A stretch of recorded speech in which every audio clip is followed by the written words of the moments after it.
Bueno, muy buenas tardes tengan todos ustedes, amigas, amigos, encantadísima de poderles acompañar.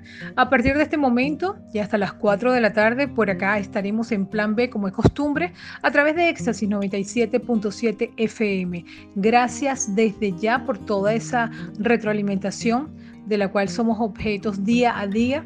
Y siempre nosotros nos esmeramos pues en traer invitados interesantes, invitados que de alguna manera nos ayuden a reflexionar, a replantearnos, ¿no? Ciertas cosas que hacemos en lo cotidiano y que, bueno, nos pueden servir de ejemplo y dar herramientas para toda nuestra audiencia. En el día de hoy traigo a un invitado muy, pero muy especial, una persona que ya ha estado una vez en mi programa anteriormente y en otras ocasiones, cuando tenía otros programas también. Es un invitado de lujo. Se trata de Carlos Méndez Zeta, una persona que siempre ha marcado pauta en cuanto a lo que es el conocimiento, todo lo que es el área de la conducta, ¿verdad? Es un estudioso extraordinario que siempre está a la vanguardia de los conocimientos en cuanto a educación, conducta, y precisamente de eso queremos hablar. Vi un video que me llamó mucho la atención porque de alguna manera nos pone al tanto de lo difícil que puede resultar en este momento el problema de la educación con la pandemia, ¿ok? Entonces, le doy en primer lugar la bienvenida a Carlos Méndez Zeta. Muchísimas gracias desde República Dominicana. Sé que estás siempre bien ocupado, pero bueno, gracias de verdad por haber abierto un espacio en tu agenda para compartir con nosotros a través de Éxtasis 97.7 FM. Hola Mónica, muchísimas gracias por abrir este espacio para hablar de temas tan importantes, trascendentales, temas que realmente hay que ponerles la mirada, hay que darles muchísima atención, porque estamos hablando del futuro de la educación y junto con ella del futuro, de alguna forma, de cómo va a evolucionar y se va a desarrollar la humanidad en los pueblos latinoamericanos. Estamos hablando de si va a crecer o va a disminuir la pobreza, si va a crecer o va a disminuir la miseria, si vamos a alcanzar la calidad educativa que deben dar los docentes. ¿Qué va a ocurrir con todo este cambio que se está dándole un enfoque desde la neurociencia? Muchísimas gracias, para mí es un enorme placer, como siempre, acompañarte en tu programa. Mi respeto siempre a ti como una comunicadora de vanguardia y que siempre estás abriendo tus micrófonos para educar, para comunicar, para transmitir mensajes positivos, mensajes de cambio, mensajes de transformación a quienes te escuchan. De verdad que un honor para mí estar contigo. Carlos, me gustaría ir por partes. Vamos partiendo, tú que estudias esto como un fenómeno de la conducta y que me parece muy importante. Fíjate la responsabilidad y cómo han cambiado las cosas, ¿no? En un primer momento y debido a la pandemia, la responsabilidad de la educación recayó sobre los padres, madres de familia, quienes de una manera inesperada y de un momento a otro tuvieron que comenzar a impartir conocimientos a través de los programas. Ya por ahí, yo me imagino el shock, ¿no? Afortunadamente no me correspondió a mí, ya mi hijo es grande, ha estudiado, etcétera, pero yo me imaginaba en tantos momentos aquellas madres que tenían la responsabilidad de conducir el hogar y de tener también que impartir clases sin tener el conocimiento adecuado. Ahora, quisiera que evaluáramos eso y después le corresponde ahora al profesor, al maestro de aula, convertirse no digamos en un especialista, pero sí tiene más o menos que manejar con cierta versatilidad todo lo que tiene que ver con el área digital, meterse por Zoom, si es por Zoom que lo van a hacer, toda una serie de cambios que no han tenido tiempo de asimilarlo cuando ya tienen que dar un buen resultado. O sea, no ensayando sobre la marcha, como quien dice. Obviamente, Mónica, es todo un proceso bastante complejo y digno de estudio y que nos va a tomar bastante tiempo estudiar para comprender muchas de las cosas que ocurrieron. Lamentablemente, Latinoamérica no estaba preparada para este cambio y no estaba preparada porque simplemente nunca nos interesó el enfrentar el cambio que estaba dando el mundo. Desde 1984, cuando Internet se convirtió en una herramienta de comunicación y viendo la evolución y cómo fue ocupando cada vez más espacios, las diferentes instituciones, ministerios, políticos encargados del área de la educación en Latinoamérica debieron comenzar a entender que había que hacer cambios y que la educación, así como el comercio, así como la información y todos los campos de la vida humana, debía ser llevada al campo tecnológico, al campo digital, pero no importó. Era algo que simplemente se veía como que, ok, eso va a ocurrir, eso viene, en cualquier momento se va a dar. Pero eso como cuando tú estás gorda y dices, sabes que tienes que comenzar a ir a un gimnasio y siempre hay un lunes, ¿no? El lunes comienzo, pero nunca llega el lunes que vas a comenzar. De repente llega una pandemia y nos lleva a un cambio involuntario, a un cambio brusco, a un cambio que simplemente, o sea, no hubo tiempo para decir vamos a cambiar, sino que llegó la pandemia y nos dijo cambian o cambian. Y eso ha generado un conflicto psicológico, un conflicto emocional, económico, social, espiritual. Ahora bien, cuando nosotros hablamos de educación, la educación lamentablemente, a medida que han ido pasando los años, se ha enfocado, se ha visto la educación como un elemento que cae o recae la responsabilidad en el educador, en el profesor, en la escuela.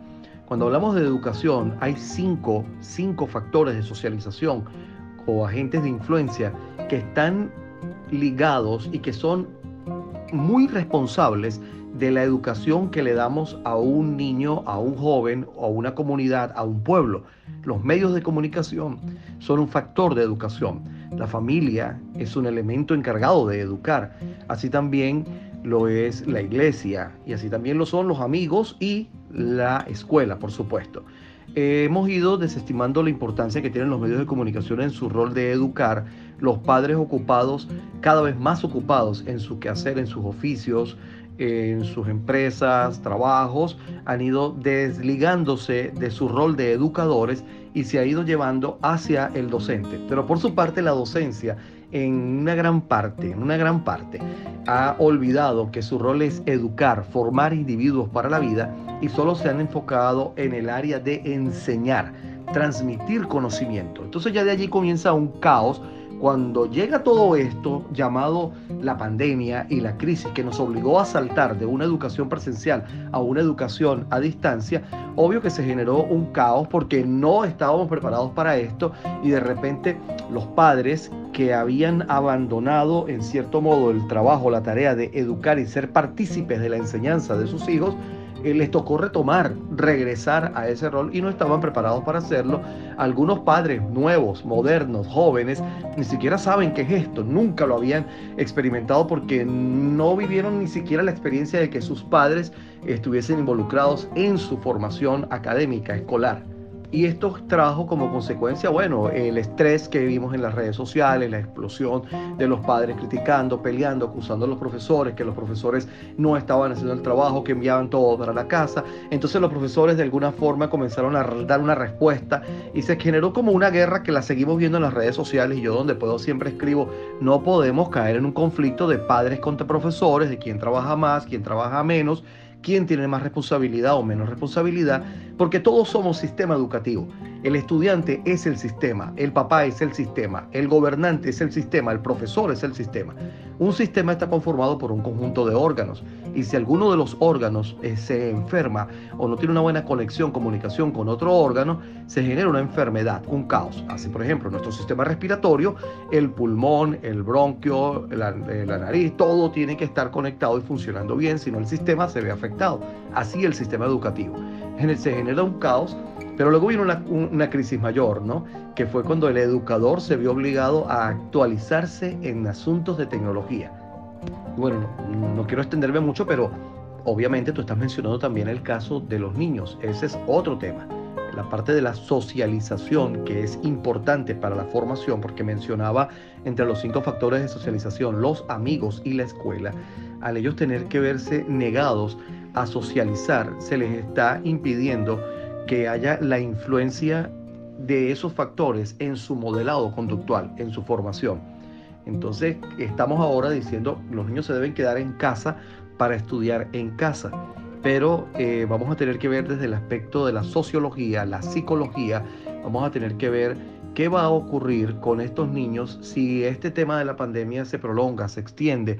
¿Qué va a ocurrir si pasan 2 o 3 años encerrados en casa sin salir a socializar con personas que no conocen y tienen que desarrollar la habilidad de hacer nuevos amigos, manejar nuevos códigos de comunicación? ¿Qué va a ocurrir si esto se prolonga? ¿Cuánto va a afectar esto el desarrollo de un área de nuestro cerebro que es la que tiene que ver con las relaciones interpersonales? Bueno, sí, fíjate que no se trata de buscar culpables, porque obviamente que cuando se tiene que improvisar surgen diferentes situaciones a las que no estamos preparados y se van a cometer 1000 errores. Los errores ya los hemos visto, los errores los estamos midiendo, los estamos viviendo. La cuestión está en que no nos estamos dando el espacio de tiempo y no le estamos dando la capacidad o la calidad de análisis que requiere para poder ver los errores como parte del proceso de transformación y de aprendizaje. Efectivamente, cuando comienza esto, aparece un mal mundial, se declara una pandemia. Los gobiernos dicen, los estudiantes se quedan en casa, pero los profesores no pueden parar la educación. Ajá, ¿y qué hacemos? Envíen tareas a la casa. Y se comienza a utilizar el Instagram, el Telegram, YouTube y todo esto para tratar de llevar la educación a la casa, donde estuvo el error, por señalar un error en parte en los docentes, que no se midió el tema de que papá no está preparado para manejarse en ciertos campos de la enseñanza. O sea, número uno, los papás son personas ocupadas. De repente salen a las 7 de la mañana, 8 de la mañana, regresan a las 6, 7 de la noche a la casa y ellos tienen trabajo, también estaban viviendo la crisis y la pandemia, tal vez también los enviaron a casa, pero con el trabajo en la casa, entonces tenían que compartirse entre trabajar, el hogar, los hijos, el estudio, y fue todo un caos. Bien, todo esto estaba pasando, todo esto estaba ocurriendo, los profesores tal vez debieron bajarle un poco y tomar en consideración, pero hay que entender que cuando el profesor comienza a ahorcar al papá, es porque al profesor lo están ahorcando. Y no me quiero convertir en un justificador de los profesores, en un defensor de los docentes, pero las cosas hay que llamarlas por su nombre. Cuando al profesor se le comienza a exigir, mira, en 22 días tienes que terminar un programa y el profesor por alguna situación no ha podido avanzar, él va a hacer todo lo posible para responderle, vamos a llamar a su jefe, porque a su jefe lo que le importa es cumplir un programa para poder cobrar una mensualidad o cumplir un programa para poder quedar bien políticamente. Esto genera un caos. Entonces es una cadena, es un efecto dominó que va generando un daño psicológico, emocional en toda la estructura. Esto, por supuesto, ocurrió. Luego dándose cuenta de toda la problemática que estaba surgiendo, porque teníamos profesores que no sabían utilizar una computadora, profesores que no sabían ni siquiera que existían plataformas digitales para la capacitación, para la enseñanza, para la educación como Zoom, YouTube, Google Meet y todas las otras plataformas que se ofrecen, algunas gratuitas, otras pagas, para dar una clase, porque no sabían que era una clase virtual, no saben entrar a una página web, no saben crear un blog, no saben hacer un flyer, no saben hacer una infografía. Entonces, todos estos profesores que simplemente fueron a la universidad, aprendieron a pararse enfrente de un grupo de estudiantes, manejar el grupo, enseñar, transmitir conocimiento, y de repente un día, ok, ahora ustedes tienen que ser expertos en tecnología, información y comunicación, en las TIC.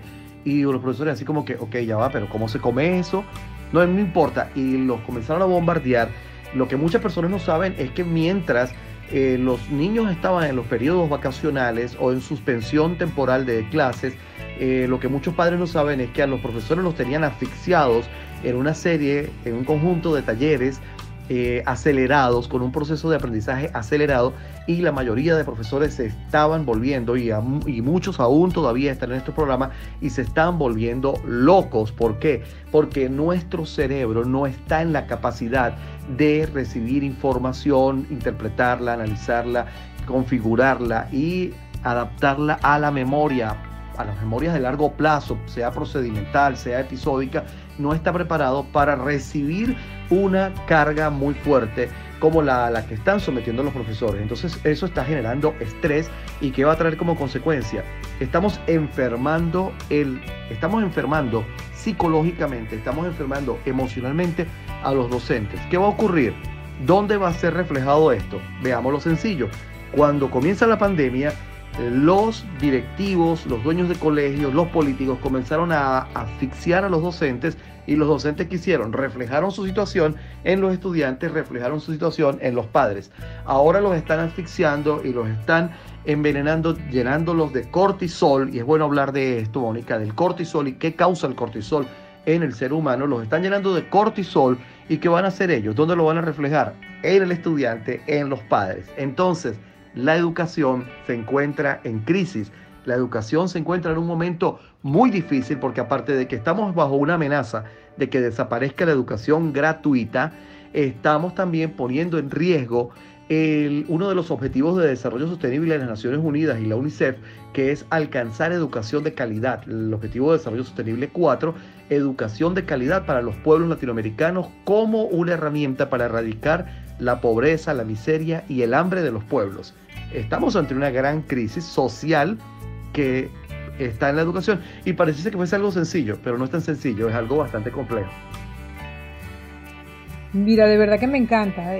Por cierto, a toda nuestra audiencia, saben que se pueden comunicar, interactuar a través de nuestras redes, @Mónica Ramírez FM, tanto en Twitter como en Instagram, ¿ok? Y la mensajería de texto al 0414-704-3689. Me parece bien interesante todo lo que estás mencionando. Yo de verdad que pensaba, Carlos, con bastante preocupación, qué pasaba en aquellos sectores que muchas veces son los que están más foráneos, ¿verdad? Y que quizás por los problemas de internet, por la señal, por la capacidad económica, muchos de los profesores ni siquiera tendrían equipos, ¿ok? Sofisticados como para. Entonces, todo eso me hace ver que lo que tú estás indicando es realmente de una magnitud considerable. O sea, no es así nada más. O sea, es un cambio, y que tiene que ser sobre la marcha, obviamente. Ahora, me pregunto, en el tú como estudioso de la conducta, ¿qué propones como salida inmediata? ¿Ok? Sobre todo me gustaría analizar la parte de los profesores, obviamente, que sobre ellos recae la responsabilidad, pero también la parte de los alumnos, porque ¿qué podemos hacer las madres que estamos en casa y que podemos en un momento determinado, bien sea con algún tipo de terapia, ayudar a que los niños estén también más relajados, un poco más dispuestos a estar sentados, porque los niños tienen que estar sentados en un área de la casa recibiendo lo que se va a impartir a través de la web, ¿ok? Entonces, me gustaría que lo viésemos desde esos dos puntos de vista. Es una situación bastante compleja, Mónica, porque estamos hablando de diferentes elementos que todos están apuntando hacia lo mismo. ¿Por qué para nosotros es tan importante el tema de la educación? Tú me conoces desde hace tiempo y me conociste como escritor, y sabes que uno de los temas que yo más he abordado en mis conferencias, en mis talleres y sobre todo en mis libros es la libertad financiera. Para mí el tema de la pobreza ha sido un tema que toda la vida me ha incomodado. Me duele la pobreza. Para mí, yo siempre digo, la pobreza huele mal, pero no es de una forma despectiva, discriminatoria. No. Lo digo por el dolor que genera la pobreza, el dolor que genera el hambre, el dolor que genera la ausencia de bienes, la ausencia de servicios. Es para mí muy preocupante. Y viendo cómo cada día crece más la pobreza en los pueblos latinoamericanos, porque estamos hablando que en el 2020, en comparación con diciembre del 2019, en el 2020, solo en Latinoamérica tenemos 50 millones de nuevos pobres. O sea, en lugar de reducir la pobreza, hemos crecido en son 50 millones de personas que no eran pobres en el 2019 y ahora sí lo son. Estamos hablando de un 30% de crecimiento de la pobreza en Latinoamérica. ¿Y cuál es para mí la única manera de cambiar esta realidad? ¿Cuál es la manera de frenar el crecimiento de la pobreza? Porque ya con frenarlo estamos avanzando bastante. ¿Cuál es la única manera de frenar el crecimiento de la pobreza?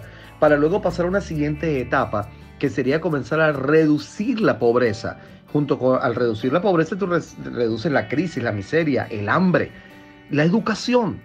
Si hay educación sexual, si hay educación financiera en nuestras escuelas, si hay educación en ética y valores, y se les enseña a nuestros niños, nuestros jóvenes, a ser emprendedores, innovadores, a utilizar el cerebro, a saber desarrollar las funciones ejecutivas del cerebro neocortex, saber manejar el cerebro límbico para poder manejar correctamente la inteligencia emocional y aprovechar toda la fuerza explosiva del cerebro reptiliano. Cuando nosotros nos enfocamos en esto, estamos formando individuos que mañana pueden dejar de ser dependientes de sueldos miserables para ser emprendedores, empresarios, futuros hombres y mujeres con libertad financiera. La educación es la clave, es la esencia del todo. Entonces, por eso es que lo que está ocurriendo nos preocupa, y nos preocupa en gran manera. Nos preocupa mucho porque si la educación se estanca, si la educación involuciona,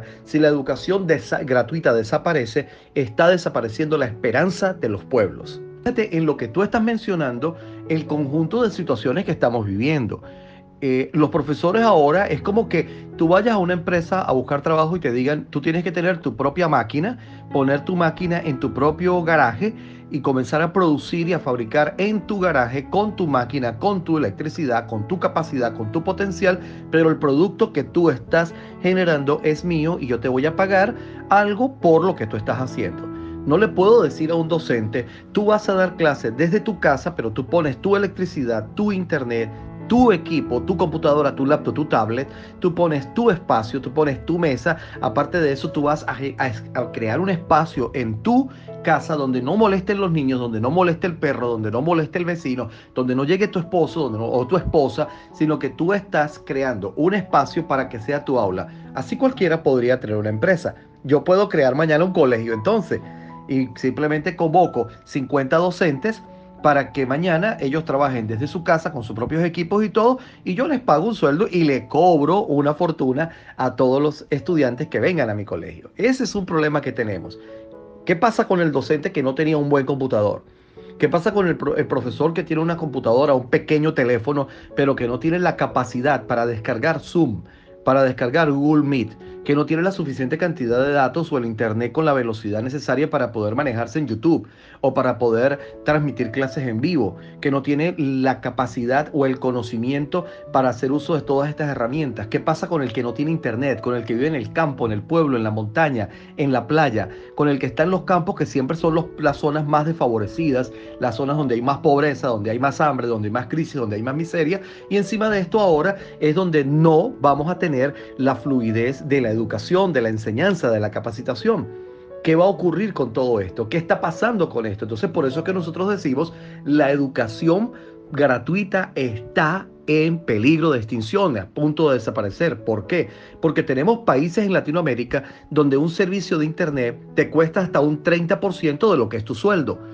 Si tú tienes que elegir entre comprar un pollo, o comprar un cartón de huevos, o comprar una lechuga y un tomate, o comprar una bolsa de arroz o de harina para darle de comer a tus hijos, o comprar un paquete para conectarte a internet para que tus hijos vean clase, sabemos que la reacción o la decisión que va a tomar cualquier persona va a ser comprar alimento, porque es un asunto de supervivencia, porque es un asunto de prioridad para la vida.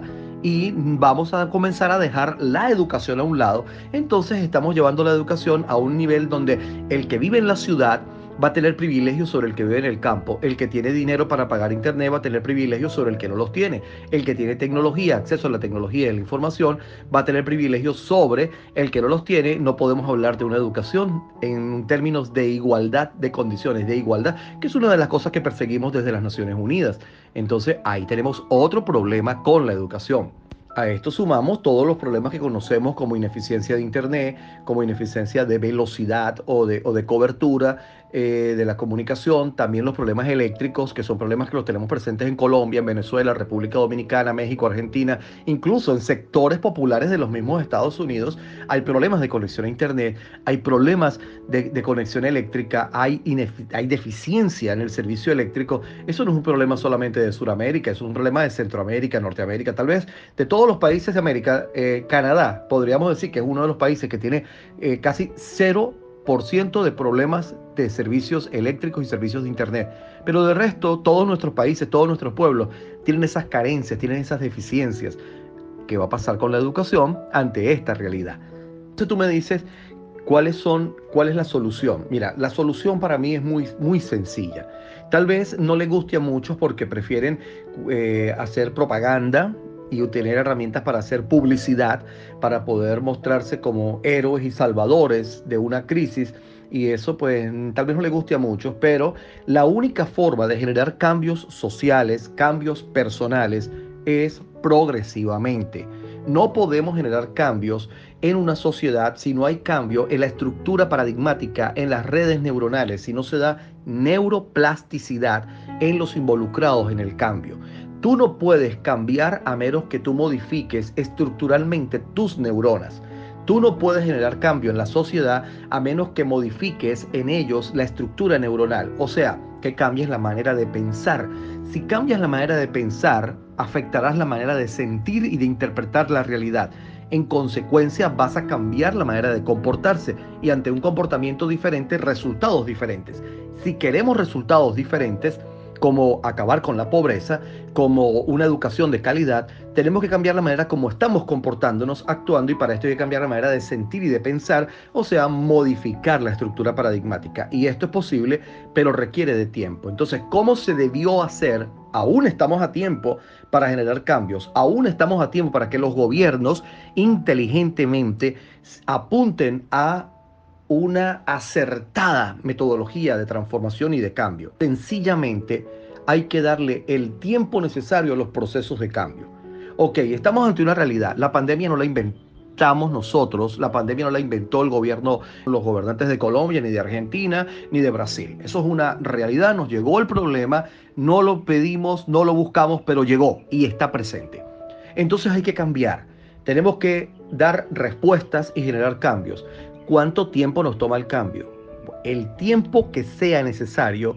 Hay que ser pacientes, padres, estudiantes, profesores, políticos, todos involucrados en una complicidad de cambio. Los padres van a tener que aprender a ser pacientes y decir, ok, si nos toma un año esperar que nuestros hijos se adapten y que los profesores se adapten y que yo me adapte, vamos a esperar un año en un proceso en el que todos nos adaptemos a una nueva metodología, a un nuevo sistema, a una nueva forma de enseñar y aprender.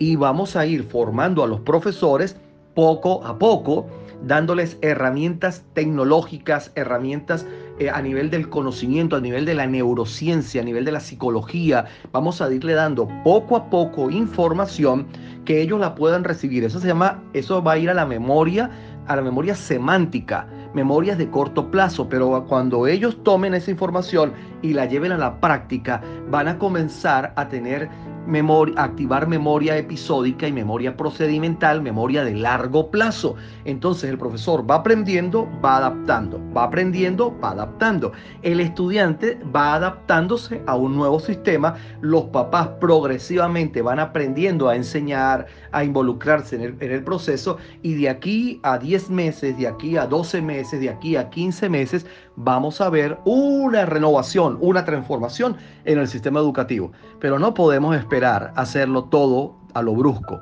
Si una persona pesa 150 kilogramos o 320 libras y quiere en 15 días verse delgado, va a ir a un quirófano y se va a someter a una intervención quirúrgica que le puede producir la muerte, que le puede producir muchos males a nivel de circulación, tejidos musculares, a nivel de la piel, a nivel del sistema circulatorio, corazón, emociones, tantas cosas que se pueden ver afectadas. Pero si esa persona va a un gimnasio y se somete a un programa de entrenamiento progresivo y a una modificación en su alimentación, vamos a ver que en un mes va a haber un pequeño cambio, 2, 3 meses, al año decimos, wow, ¿cuánto ha cambiado esta persona? Va cambiando y se va adaptando. Así tenemos que hacer con la educación si queremos ver resultados positivos y si no queremos enloquecer y enfermar a nuestros docentes y junto con ellos a los estudiantes y a los padres de los estudiantes. Porque, insisto, el cortisol mata. El cortisol es veneno y mata a la gente. Bueno, muchísimas gracias a Carlos Méndez Zeta, que está en este momento hablándonos de una manera bastante exhaustiva acerca de todo lo que está pasando en la educación en este momento, sobre todo en Latinoamérica. ¿Ok? Yo te había preguntado, te había dejado una pregunta al aire, Carlos, y que tenía que ver con qué pueden hacer los padres, si es a los padres lo que les corresponde, de alguna manera ayudar a que los alumnos estén un tanto más desestresados, porque esto va a ser una cadena de estrés. Y como tú lo estás dando a entender, es verdad, no había yo caído en tantos detalles, pero que indiscutiblemente aunados van a hacer que se salten muchas emociones. Entonces, ¿cuáles serían, digamos, la manera de enfrentar el estrés de manera de que, bueno, de que no solamente los alumnos puedan estar en una mejor condición, sino también los profesores, que quizás es sobre quienes va a recaer todo, bueno, quizás no, está recayendo toda la responsabilidad? ¿Cómo se puede llegar a manejar el estrés? ¿Cómo se puede llegar a manejar todo digamos, este estado emocional que seguramente va a cambiar a raíz de lo que estamos viviendo? Amigas y amigos, es Carlos Méndez Zeta a través de Éxtasis 97.7 FM. Uno de los principales generadores o causantes del estrés es el cortisol, que es una hormona que la producen nuestras glándulas suprarrenales en respuesta a una orden que reciben del hipotálamo en nuestro cerebro. El hipotálamo a su vez recibe información de la amígdala cerebral. Cuando la amígdala cerebral interpreta que estamos ante una situación de peligro, ante una situación de miedo, ante una situación que amerita de una respuesta sobrenatural, anormal, fuera de lo común, fuera de serie, la amígdala le dice al hipotálamo, estamos en riesgo. El hipotálamo se comunica con las glándulas suprarrenales producen esta hormona, la hormona se va a la sangre y se va a regar por el cuerpo. De allí se produce el estrés, lo cual permite que haya una mayor energía, una mayor fuerza, y eso es positivo. El problema está cuando la producción de cortisol es mayor a la que utilizamos para dar respuesta a una situación, porque pasamos al distrés, y ese es el exceso de cortisol en la sangre, lo cual va a generar un daño en los tejidos neuronales, en los tejidos, en todas las células del cuerpo, y bueno, va a causar una serie de conflictos y de problemas. La manera como podemos minimizar esas situaciones de estrés, pues interpretando la situación de una manera más ligera, de una manera más sencilla, pero tiene que existir obligatoriamente una complicidad entre los padres, los docentes y los estudiantes. Si el docente entra en una pugna, en una disputa con los padres, como hemos visto en diferentes escenarios, si los padres están peleando con los profesores porque envían mucho trabajo, los profesores están peleando con los padres porque no son capaces de cumplir con el programa, ya allí estamos generando glucagón, cortisol, adrenalina, y todo eso va a envenenar la relación, envenenar nuestro cuerpo y dar las respuestas que no son las respuestas correctas. Hay que respirar y tomar la situación, irnos poco a poco, irnos progresivamente, de forma pausada, para ir permitiendo que nos vayamos adaptando al proceso de cambio.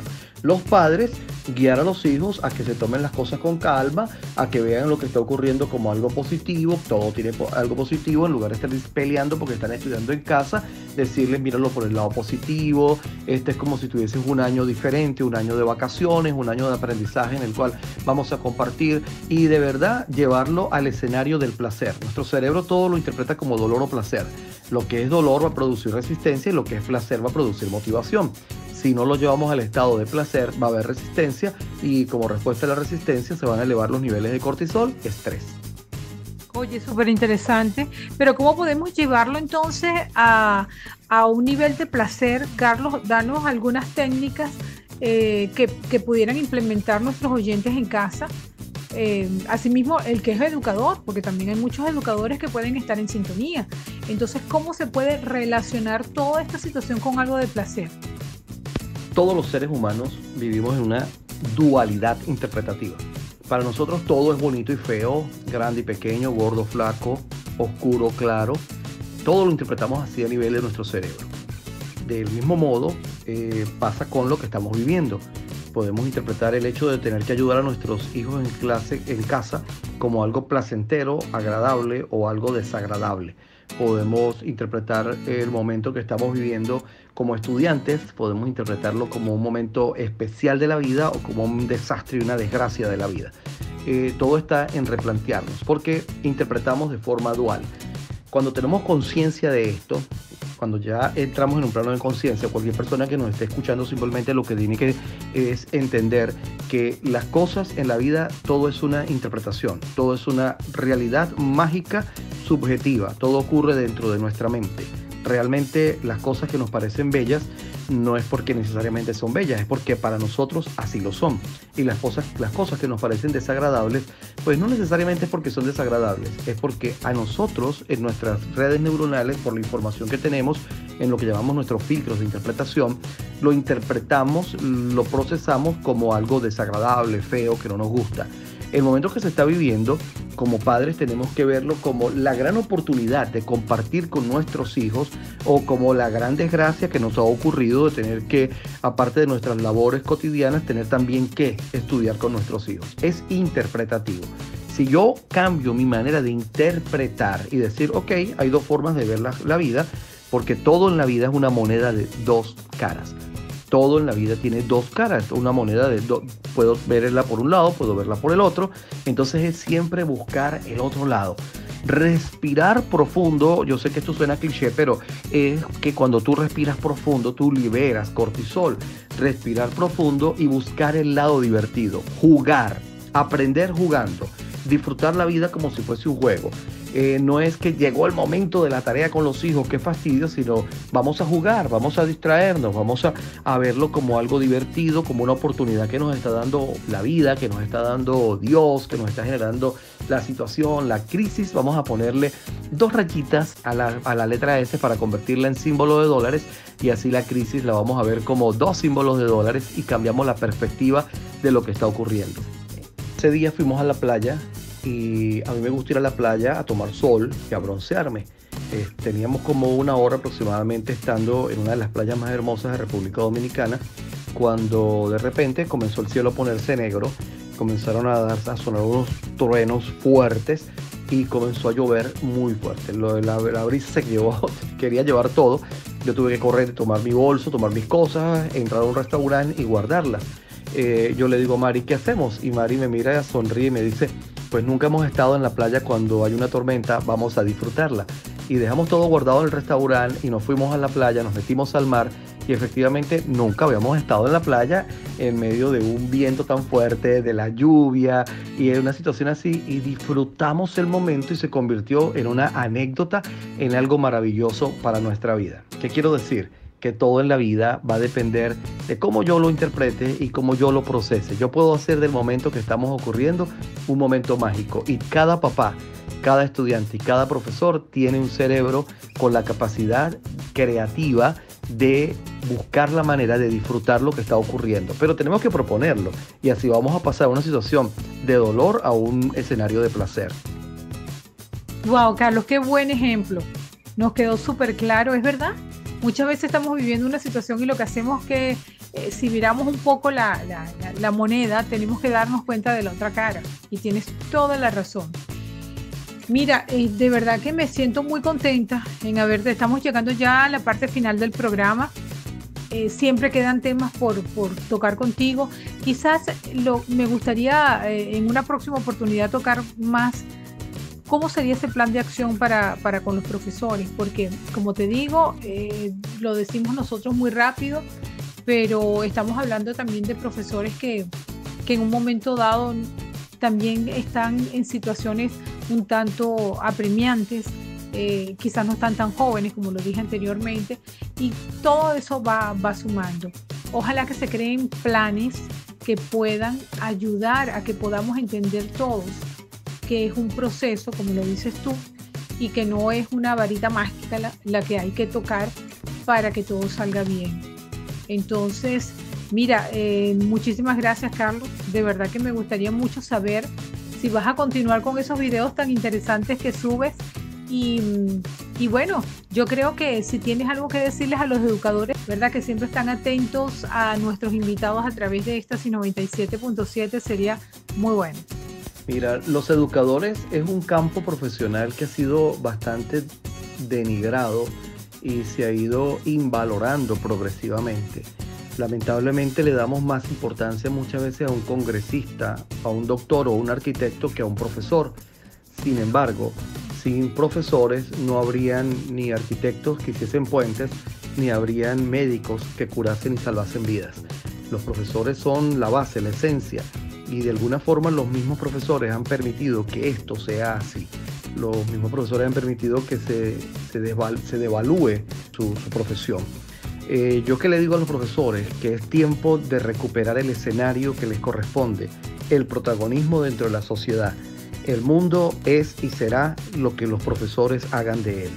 Vamos a aceptar esa realidad, vamos a entenderla y vamos a enfocarnos en ese espíritu. El mundo hoy es lo que la educación ha hecho de ella. Y los profesores digan, pero es que no hemos podido hacer más porque 4 políticos ineptos han tomado el control de miles de profesores y los han manipulado por un sueldo. Cuando los profesores se atrevan a generar una revolución de lo que se llamó en algún tiempo la revolución de la inteligencia, es cuando se propongan a generar una transformación, un cambio en el sistema educativo, esos 4 políticos van a sentir miedo y temor de ir en contra de los protagonistas del cambio. A todos los profesores tienen que, esta es la gran oportunidad. Estamos en momentos de crisis y las crisis son oportunidades de cambio. Esta es la gran oportunidad para tomar protagonismo, para entrar en los hogares, entrar en la sociedad y generar cambios en todos los escenarios de la vida humana. Mónica, muchísimas gracias. De verdad que tú sabes que para mí es un gran placer siempre que pueda estar en contacto contigo y con tus oyentes. Bueno, cuando tú gustes podemos hablar de tantos temas que hay en torno a la educación, a la vida humana, el desarrollo social, el desarrollo sostenible. Un abrazo. Pueden ver mis videos si van a mi cuenta de YouTube como Carlos Méndez Z Oficial, o si me visitan en Instagram como C Méndez Z Oficial, y en Facebook como Carlos Méndez Z. Allí hay talleres, cursos, webinar, micros, cápsulas, escritos, artículos, de todo, porque estoy dando capacitación completamente gratis a muchos educadores. Y quiero cerrar con esto, incluso, Mónica, estamos ofreciendo un diplomado de practitioner en neuroeducación, en educación desde el cerebro, que cuesta $500 y lo estamos dando para los profesores y le estamos dando la oportunidad, confiando en ellos, de que paguen lo que puedan. El profesor que dice puedo pagar $200, paga 200. El que dice puedo pagar 50, paga 50. Porque lo que estamos persiguiendo, lo que estamos buscando es realmente una transformación, dar herramientas para el cambio. Así que cualquier interesado, ya di mis redes sociales, pueden ir a Instagram y desde Instagram escribirme, o desde el Facebook Carlos Méndez Z o @CMéndezZ oficial. Mónica, un abrazo desde Dominicana, un beso y como siempre gracias por prestarme tus micrófonos